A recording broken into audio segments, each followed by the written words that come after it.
नमस्कार सभी किसान भाइयों को। आज हम लोग गियर जॉब का पार्ट 3 वीडियो देखेंगे और इस गियर जॉब का पार्ट 1 और पार्ट 2 वीडियो को इस चैनल पर अपलोड किया गया है। अभी तक आपने पार्ट 1 और पार्ट 2 वीडियो नहीं देखे तो मैं इस वीडियो के नीचे डिस्क्रिप्शन में पार्ट 1 और पार्ट 2 का लिंक दे दूंगा। उस लिंक पर जाकर पार्ट 1 और पार्ट 2 वीडियो को ज़रूर देखें। तो पार्ट 2 में हम लोगों ने काउंटर शाफ्ट के सारे गियर को एक एक करके सेटिंग किया था और मेन शाफ्ट के सारे गियर को एक एक करके सेटिंग किया था। तो पार्ट 2 के बचे हुए जॉब को आज हम लोग इस पार्ट 3 वीडियो में एक एक करके सेटिंग करेंगे। जैसे कि इनपुट शाफ्ट लगाना यानी कि कलर शाफ्ट लगाना और पीछे का आउटपुट शाफ्ट लगाना यानी कि हाई लो गियर शाफ्ट लगाना, gear shifting rail and gear shifting frock को सेटिंग करना। तो आज हम लोग पार्ट 3 में इन सब सारे पार्ट्सों को एक एक करके सेटिंग करेंगे। तो वीडियो में लास्ट तक बने रहें और चैनल पर नए हैं तो एक बार चैनल को सब्सक्राइब कर लें, क्योंकि ट्रैक्टर से संबंधित मैकेनिकल वीडियो इस चैनल पर मिलता है और आगे भी मिलता रहेगा। तो ज़्यादा समय न लेते हुए हम जल्दी से वीडियो को शुरू करेंगे। तो हाँ दोस्तों, आज हम लोग पार्ट 2 के बचे हुए जॉब को इस वीडियो में सारे पार्ट्सों को सेटिंग करेंगे। और ये नीडल बेरिंग है, स्कॉट ओरिजिनल पार्ट्स। ये इनपुट शाफ्ट और आउटपुट शाफ्ट दोनों में एक ही लगता है। एक साइड में 18 पीस और दूसरे साइड में भी 18 पीस, यानी कि टोटल 36 यानी 36 पीस। तो सबसे पहले हम आउटपुट शाफ्ट को लगाएंगे पीछे की तरफ से। तो ये नीडल बेरिंग को एक एक करके लगाना होता है। 18 पीस एक साइड में और 18 पीस दूसरे साइड में, यानी कि टोटल 36 पीस। पहले इससे ज़्यादा लगता था, अभी ये मोटा कंपनी ने इसे अप टू डेट किया है, इसलिए 18 पीस लगता है।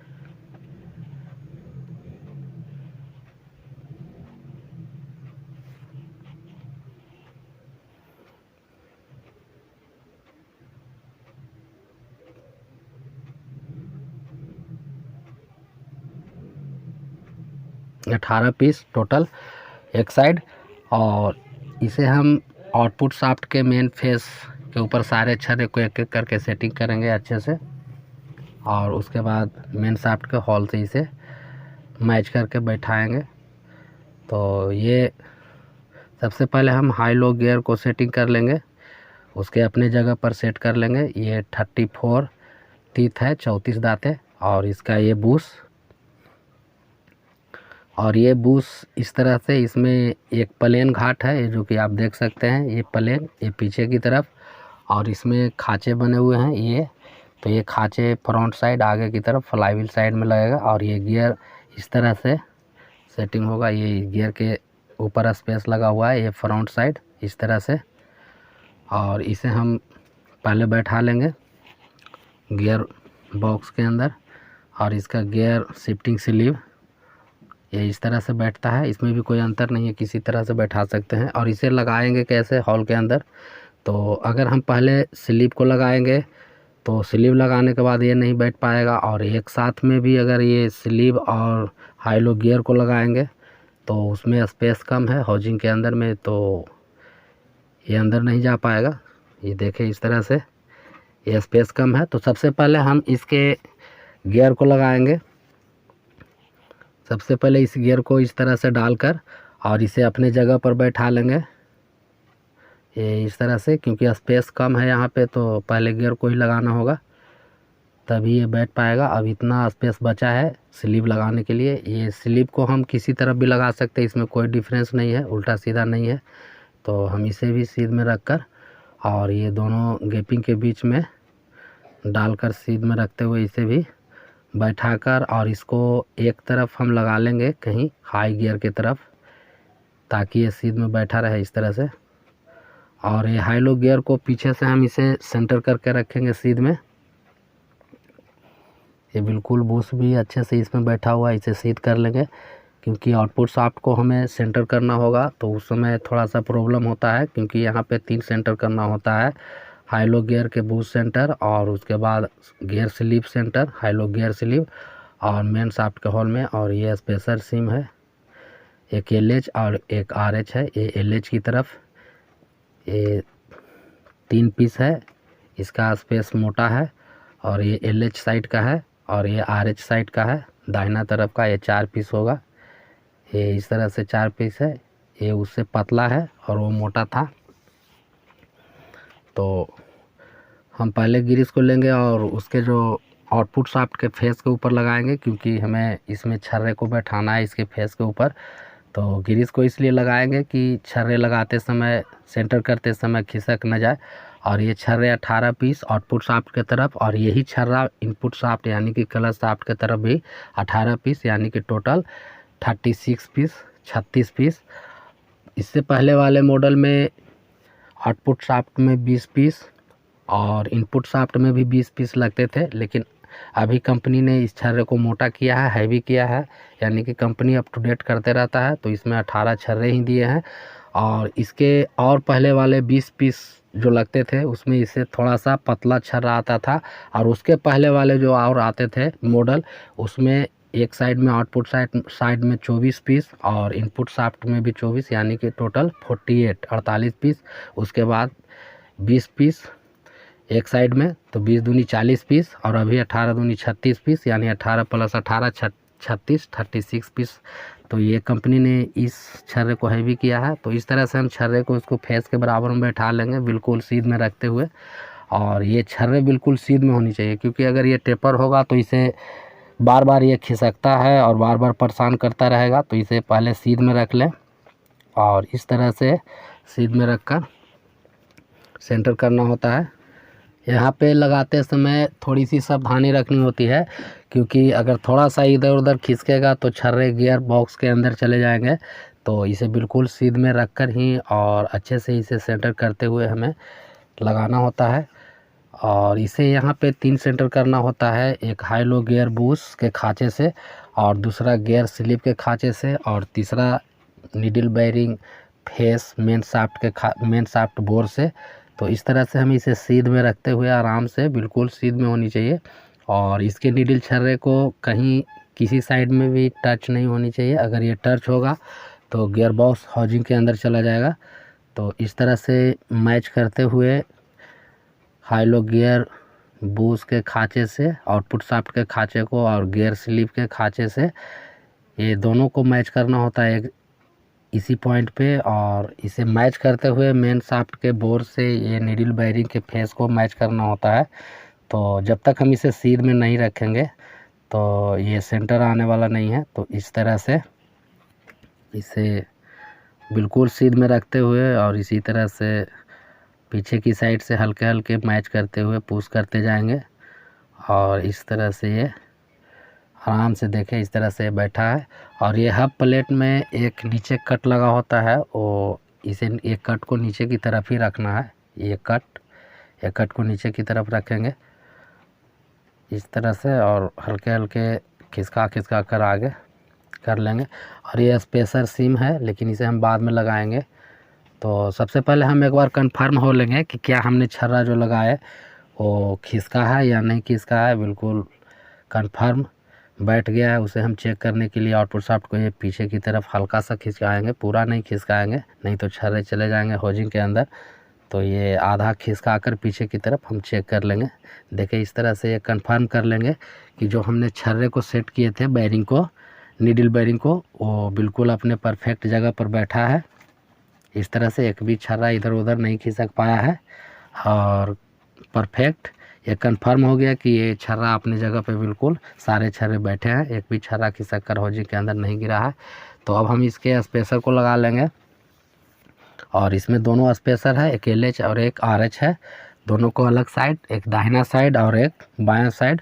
तो इस तरह से हम लगा लेंगे एक एक करके, दोनों को एक साइड में पहले लगा लेंगे LH साइड, और इसे सेंटर करके ये हब प्लेट से बोल्ट को सेंटर करके 13 mm के 6 बोल्ट को एक एक करके इसमें लगाएंगे।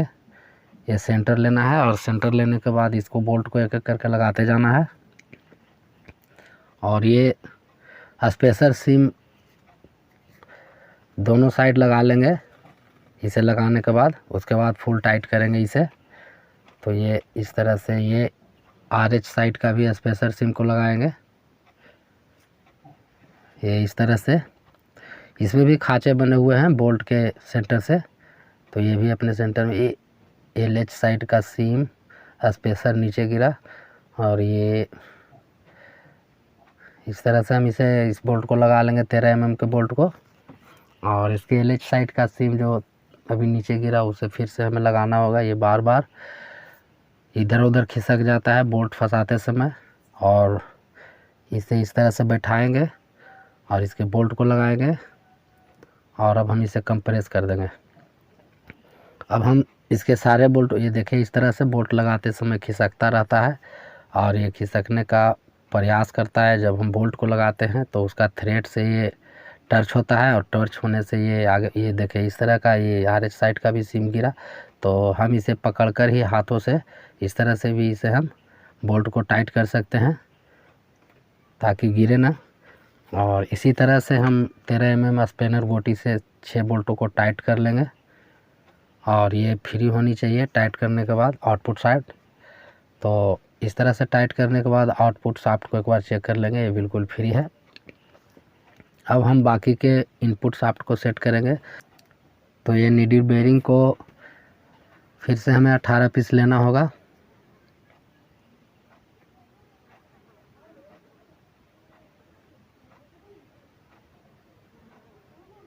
ये 12 पीस ही हैं क्योंकि ये पैकेट में 30 पीस ही आते हैं, 30 पीस का ये पैकेट आता है।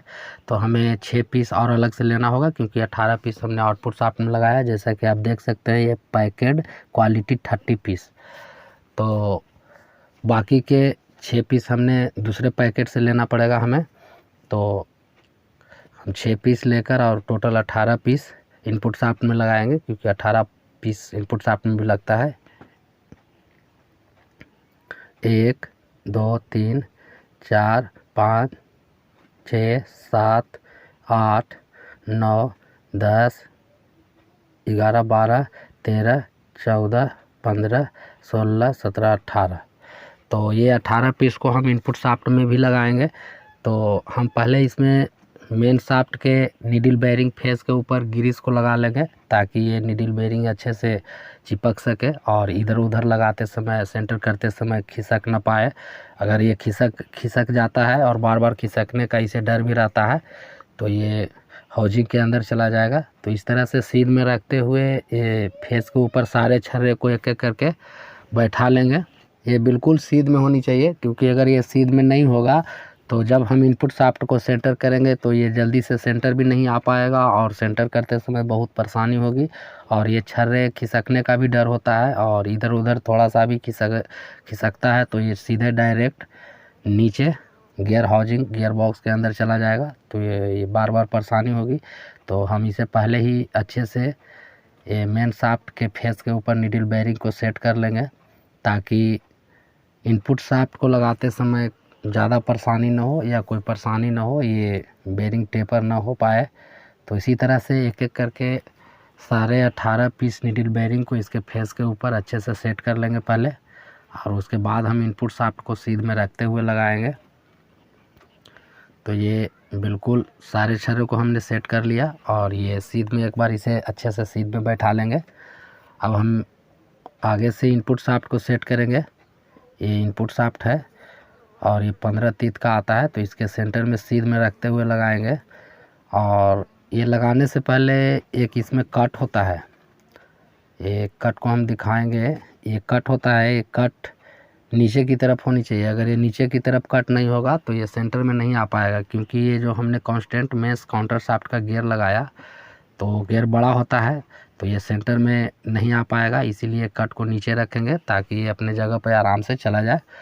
तो नीचे की ओर रखते हुए ये कट को और इस तरह से इनपुट शाफ्ट को यानी कि क्लच शाफ्ट को सीध में रख कर और आगे की तरफ से प्रेशर डालेंगे यानी कि पुश करेंगे और इधर उधर हिलाते हुए इसे पुश करते जाएंगे। देखें छर्रा इस तरह से बिल्कुल सीध में होनी चाहिए। ये इधर उधर खिसक गया है तो अभी हम पहले इसे फिर से बराबर कर लेंगे क्योंकि जब तक ये पूरी सीध में नहीं होगा, देखिए ये छर्रे इस तरह से खिसका था तो जब तक ये सीध में नहीं होगा, जब तक इसका इनपुट शाफ्ट सेंटर आने वाला नहीं है तो सबसे पहला प्राथमिकता है कि हम इसे सीध में ही रखें।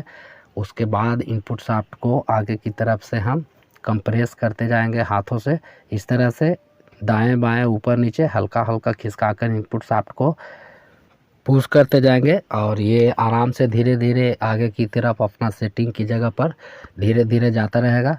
तो इसी तरह से हम दाएं बाएं ऊपर नीचे करके और इसे हाथों से कंप्रेस करते हुए और अंदर की ओर इसे पुश करते जाएंगे। देखें इस तरह से ये अपने जगह पर चला गया है करीब करीब और ये थोड़ी सी और बाकी है। तो हम इसे भी हाथों से कंप्रेस करके ये इस तरह से अपने जगह पर बिल्कुल परफेक्ट बैठ चुका है। तो इसी तरह से हम इनपुट शाफ्ट को सेट करेंगे, थोड़ी सी सावधानी रखना होता है। और ये gear slip third and fourth 3 number 4 number gear speed का ये गियर स्लिप है। तो हमने इनपुट शाफ्ट को सेटिंग किया और आउटपुट शाफ्ट को भी सेटिंग किया। अब हम इसके गियर फ्रॉक को सेटिंग करेंगे। तो ये फर्स्ट स्पीड की गियर की तरफ से हम इसका सेटिंग करेंगे। खोलते समय हम डिसेंबल करते समय हाई लो गियर की तरफ से किए थे, लेकिन सेटिंग करते समय हमें फर्स्ट स्पीड की तरफ से ही गियर फ्रॉक और गियर शिफ्टिंग रेल को सेटिंग करते जाना है, उसमें आसानी होता है। तो ये first and reverse gear slip में ये गियर शिफ्टिंग फ्रॉक को मैच करके और ये गियर शिफ्टिंग रेल को लगाएंगे। ये गियर शिफ्टिंग रड या रेल भी इसे कह सकते हैं। तो इस तरह से इसे मैच करते हुए और आगे की तरफ खिसकाते जाएंगे रड को इस तरह से। और ये कैप्सूल को देख लेंगे एक बार। और इस तरह से इस रड को आगे की तरफ पुश करते जाएंगे और ये धीरे धीरे अपने जगह पर चला जाता है। और इसके बोल्ट को सेंटर करके और gear shifting rail and gear shifting frock को लॉक कर देंगे 10 mm की बोल्ट से। तो ये बोल्ट को हम लगा लेंगे। ये मैच हो चुका है बहुत अच्छे से। तो इस बोल्ट को 10 mm की स्पैनर रिंग से टाइट कर लेंगे, फुल टाइट कर लेंगे इसे। इसी तरह से हर एक फ्रॉक को एक एक करके सेट करते जाएंगे। अब हम फर्स्ट स्पीड और रिवर्स स्पीड को सेट कर लिए। अब हम सेकेंड स्पीड को सेट करेंगे। तो ये second speed gear shifting rail and gear shifting frock. तो यह गियर शिफ्टिंग रेल है, इसे गियर शिफ्टिंग रड भी कह सकते हैं। तो इस तरह से इसे सेंटर कर लेंगे और थोड़े से ऑयल को लगा लेंगे, ऑयल से लुब्रिकेट कर लेंगे ताकि लगाते समय परेशानी ना हो। और ये सेकेंड स्पीड गियर स्लिप में गियर फ्रॉक को उसके खाँचे में बैठा लेंगे और उसके बाद पीछे से ये पुश करते जाएंगे गियर शिफ्टिंग रेल को। और इसमें एक हॉल बना हुआ है गियर शिफ्टिंग रेल में सेकेंड स्पीड में। तो इसमें एक इंटरलॉक लगा होता है और वो इंटरलॉक का काम है कि जब हम गियर के अंदर एक गियर को शिफ्टिंग करते हैं तो बाकी के सारे गियर को लॉक कर देता है। हाई लो को छोड़कर बाकी के सारे गियर को लॉक करके रखता है ताकि किसी कारणवश भी या गियर के अंदर में कोई भी प्रॉब्लम आने के कारण भी एक बार में 2 गियर न ले। तो ये इंटरलॉक है। और जब हम किसी एक गियर को शिफ्टिंग कर देते हैं यानी कि एक गियर लगा देते हैं तो बाकी के सारे गियर को ये लॉक कर देता है हाई लो गियर को छोड़कर। इसका यही काम है। तो हम इसे भी इसको इस तरह से ये हॉल में बैठा लेंगे सेकेंड स्पीड गियर रेल के हॉल में इस तरह से। और इसे अच्छे से स्क्रू ड्राइव की मदद से भी हल्के इसे बीच में करेंगे मिडिल में। देखें इस तरह से ये स्क्रू ड्राइव में मैग्नेट है, इसके कारण ये इसके साथ चिपक कर बाहर आ गया। अभी ये चला जाता है गियर बॉक्स हाउसिंग के अंदर। तो हमें हाथों से इसे बैठाना होगा। तो इस तरह से इसे मैच करके हम अंदर की ओर पुश करते जाएंगे इस तरह से। और इसके gear shifting frock and gear shifting rail के सेंटर को मैच कर लेंगे इस तरह से। ये बिल्कुल मैच है। और ये 10 mm के बोल्ट को टाइट करेंगे 10 mm स्पैनर रिंग से फुल टाइट कर लेंगे इसे भी। अब नेक्स्ट में हम third and fourth speed gear fork को सेट करेंगे। तो ये third and fourth speed gear shifting rail है और इसे भी सेंटर कर लेंगे ऑयल से लुब्रिकेट करके ताकि ये लगाते समय इसमें कोई परेशानी और रुकावट ना हो। तो इस तरह से ये लगाएंगे और एक एडजस्टर लगाएंगे जो कि ये शिफ्टिंग इसी से होता है। तो ये शिफ्टर एडजस्टर है। तो इसे भी इस तरह से लगाकर और उसके बाद आगे की ओर इसे हम खिसकाते जाएंगे और ये खिसकाते जाएंगे धीरे धीरे ये आगे की तरफ। और अब हम fourth and third speed gear fork को third and fourth gear shifting sleeve के खाँचे से मैच करेंगे। और ये इस तरह से लगेगा, ये फ्रंट साइड आगे की फ्लाईव्हील साइड और ये पीछे की तरफ, ये पीछे तरफ रहेगा। तो इसे हम स्लीव के खाँचे से मैच करेंगे। ये 3 और 4 नंबर गियर स्पीड फ्रॉक है। तो इसे उसके खाँचे में बैठाने के बाद ये फ्रॉक और रड को लॉक कर लेंगे मैच करके इसका सेंटर। तो इस तरह से इस बोल्ट को 10 mm के स्पैनर रिंग से इसे भी टाइट करेंगे और इसे फुल टाइट कर लेंगे।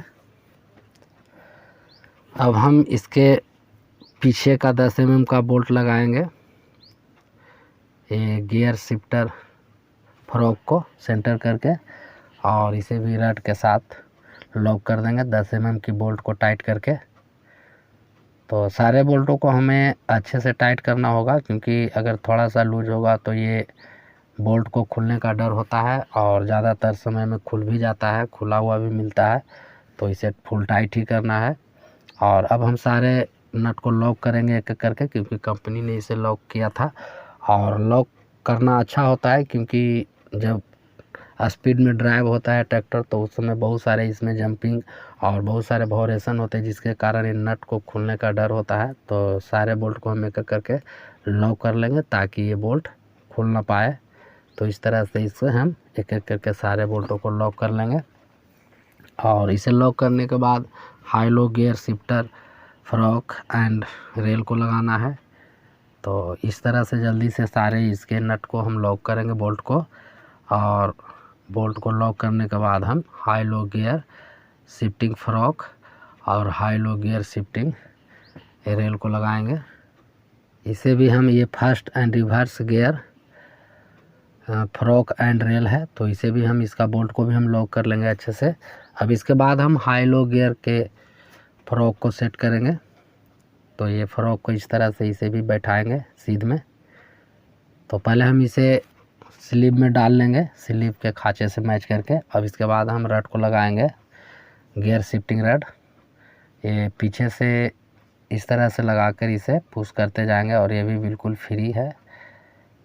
इसे इस तरह से एक ये भी फ्रॉक को लगा लेंगे, ये भी शिफ्टर है, gear high low gear shifter. तो इस तरह से इसे पुश करते जाएंगे। और ये थोड़ी सी आगे चला गया है तो पीछे थोड़ा सा करना होगा इसे रड को, और पीछे करके ये हाई लो शिफ्टर को हम मैच कर लेंगे इसे सेंटर से रड से। और सबसे पहले हम इस बोल्ट को टाइट कर लेंगे, क्योंकि ये बाद में टाइट करने में परेशानी होगी, वहाँ पे जगह स्पेस कम होता है। तो 10 mm के स्पेनर से इसे टाइट करके और जल्दी से इसे भी लॉक कर लेंगे इस तरह से। फुल टाइट करने के बाद इस बोल्ट को भी लॉक कर लेंगे। और उसके बाद पीछे का फ्रॉक, जो main high low gear shifting frock है, उसे भी इसी तरह से मैच करके और 10 mm के बोल्ट से लॉक कर देंगे। तो इस तरह से इसे हमने लॉक कर लिया। और इसके बाद मेन फ्रॉक, इसे भी मैच कर लेंगे रड के सेंटर से, और 10 mm के बोल्ट को लगाकर इसे टाइट कर देंगे। और इसे भी फुल टाइट करेंगे 10 mm स्पेनर रिंग से। ये टाइट करने के बाद नेक्स्ट में हम इसके बॉल को लगाएंगे, गियर बॉल को। ये इस तरह से बिल्कुल परफेक्ट सही काम कर रहा है। ये इस तरह से सारे गियर शिफ्टिंग हो रहा है, ये थर्ड एंड फोर्थ। तो अब हम सारे बॉल को लगाएंगे, 4 बॉल और 4 स्प्रिंग है। तो गियर बॉल को लगाएंगे एक एक करके, इसके गियर शिफ्टिंग रेल के खाँचों से बैठाएंगे इस तरह से एक एक करके हाई लो। और ये थर्ड एंड फोर्थ स्पीड। बाकी के सारे बॉल एक ही हैं, किसी में भी किसी को डाल सकते हैं, कोई डिफरेंस नहीं है। और इस तरह से लगाकर रड के ऊपर बैठा लेना है सारे बॉलों को, जो गियर शिफ्टिंग रेल है। इस तरह से बैठाते जाएंगे एक एक करके, ये इस तरह से देखें, इस तरह से ये बैठा हुआ नहीं है, ये इस तरह से देखें बिल्कुल ये भी बैठा, हाँ ये बैठाना पड़ेगा। ये देखें इस तरह से ये, तो सारे बॉलों को हमने लगा लिया। अब हम गियर स्प्रिंग को लगाएंगे, और इसमें 4 बॉल और 4 गियर स्प्रिंग उसके अपने अपने खाँचों में बैठा लेंगे। इसके स्प्रिंग में भी कोई डिफरेंस नहीं है। और ये प्लेट को लगा लेंगे, इसमें स्प्रिंग घाट बना हुआ है, सारे स्प्रिंग के घाटों से इसे मैच करते हुए, और इसे लगाकर इसके 2 13 mm के बोल्ट को टाइट करेंगे ताकि इसके सारे स्प्रिंग कंप्रेस हो जाए। तो इस तरह से बोल्टों को हम टाइट कर लेंगे, दोनों बोल्टों को 13 mm के स्पेनर रिंग से। और टाइट करने के बाद ये दोनों बोल्टों को लॉक कर लेंगे अच्छे से ताकि ये खुले ना। ज़्यादातर गियर के बोल्टों में कंपनी लॉक दे देती है, इसलिए कि इसमें झटका आने का संभावना ज़्यादा होता है, तो ये बोल्टों को खोलने का भय भी होता है। तो इसी तरह से 13 mm के स्पैनर गोटी से दोनों बोल्टों को फुल टाइट करेंगे और टाइट करने के बाद दोनों बोल्टों को लॉक कर लेंगे ताकि बोल्ट खुले ना। दोनों बोल्टों को अच्छे से लॉक कर लेंगे। तो ये जो पार्ट 2 के बचे हुए जॉब थे वो हम लोग आज एक एक करके पार्ट 3 में इस सारे पार्टों को सेटिंग किया। और ये इनपुट शाफ्ट कैप है, इसे भी लगा लेंगे। तो इसे भी अपने जगह पर बैठाकर और इसके 13 mm के बोल्टों को लगाएंगे। तो जो पार्ट 2 के बचे हुए जॉब थे उसके सारे पार्ट्सों को हमने एक एक करके सेटिंग किया इस पार्ट 3 वीडियो में। तो इसके बोल्टों को भी लगाकर और 13 mm स्पैनर गोटी से इसे जल्दी से टाइट कर लेंगे, फुल टाइट करेंगे ताकि ऑयल का लीकेजिंग ना हो। और इसके क्लच रिलीज बेयरिंग स्प्रिंग को लगा लेंगे। 2 स्प्रिंग है, ये दोनों स्प्रिंग को लगा लेंगे। और ये रड को रिलीज, एक clutch release shifter rod fork के रड को भी लगा लेंगे ताकि ये बाद में प्रॉब्लम ना हो। तो पहले इसी को लगा लेंगे इस तरह से। और इसमें एक चाबी लगा होता है ये रड के अंदर, तो उस चाबी को भी हम लगा लेंगे, चांद चाबी। तो इस तरह से इसके चाबी को बैठा लेंगे और इस चाबी से ये शिफ्टर फ्रॉक के घाटों से मैच कर लेंगे। और एक इसमें ये हॉल को मैच करना होता है, ये रड में हॉल और ये लिफ्टर फ्रॉक में जो हॉल है क्लच रिलीज लिफ्टर फ्रॉक में, इसमें हम 17 mm के बोल्ट को लगा लेंगे सेंटर करके और इसे 17 mm रिंग स्पैनर से टाइट करेंगे और इस बोल्ट को भी लॉक कर देंगे अच्छे से। और उसके बाद क्लच रिलीज बेयरिंग को लगाएंगे और इसके गियर टॉप कवर को लगाएंगे। तो ये गियर टॉप कवर को भी हम लगा लेंगे, इसमें भी सेंटर कर लेंगे हाई लो गियर फ्रॉक से और मेन गियर फ्रॉक से। और अब हम इस गियर बॉक्स को डिफरेंशियल हाउसिंग और इंजन हाउसिंग से जोड़ेंगे। और हम उम्मीद करते हैं कि ये वीडियो आपको पसंद आया होगा, आपने वीडियो को लास्ट तक देखा होगा। तो चैनल पर नया है या अभी तक आपने चैनल को सब्सक्राइब नहीं किया तो एक बार चैनल को सब्सक्राइब कर लें, क्योंकि ट्रैक्टर से संबंधित मैकेनिकल वीडियो इस चैनल पर मिलता है और आगे भी मिलता रहेगा। तो आज बस इतना ही, मिलते हैं नेक्स्ट वीडियो में नेक्स्ट टॉपिक के साथ।